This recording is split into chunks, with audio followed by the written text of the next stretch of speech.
আমরা এই মুহূর্তে আমদা সরকারি প্রাথমিক বিদ্যালয় পোষা থানা 27 নম্বর যেটা কেন্দ্র, সেই কেন্দ্রের বাইরে অবস্থান করতেছি। তো এখানে আমরা কিছু ভাইদেরকে জিজ্ঞাসা করব যে আসলে ভোটের পরিস্থিতি কেমন এবং কি তারা দেখতেছেন, কোনো বিশৃঙ্খলা হওয়ার সম্ভাবনা আছে কি না, বা কোনো ধরনের কোনো সমস্যা হয়েছে কিনা। তো আমরা এই পাশটায় একজন ভাইয়ের সঙ্গে কথা বলবো।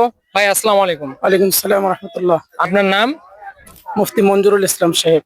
আচ্ছা, এই যে আপনি মনে হয় সকাল থেকে এখানে অবস্থান করতেছেন, তো এই যে আমদা সরকারি প্রাথমিক বিদ্যালয়ে ভোট হচ্ছে, প্রায় 1459 পুরুষ এবং 1493 মহিলা ভোটার রয়েছে। তো আমরা আশা করি মোটামুটি মোট আমরা ভিতর থেকে যেটা দেখে আসলাম, মোটামুটি ভালোই ভোট কাস্ট হচ্ছে এবং বিকালের দিকেও ভালো হবে। তো এই যে ভোট হচ্ছে, এই ভোটের মধ্যে কি কোনো ধরনের কেউ কোনো ভয়ভীতি দেখিয়ে বা টাকার প্রলোভন বা ইত্যাদি ইত্যাদি দেখিয়ে যে এখানে ভোটটা দেন, এই মার্কাতে দিতে হবে, না দিলে সমস্যা হবে, এরকম কি আপনি শুনেছেন কিনা লোকমুখে?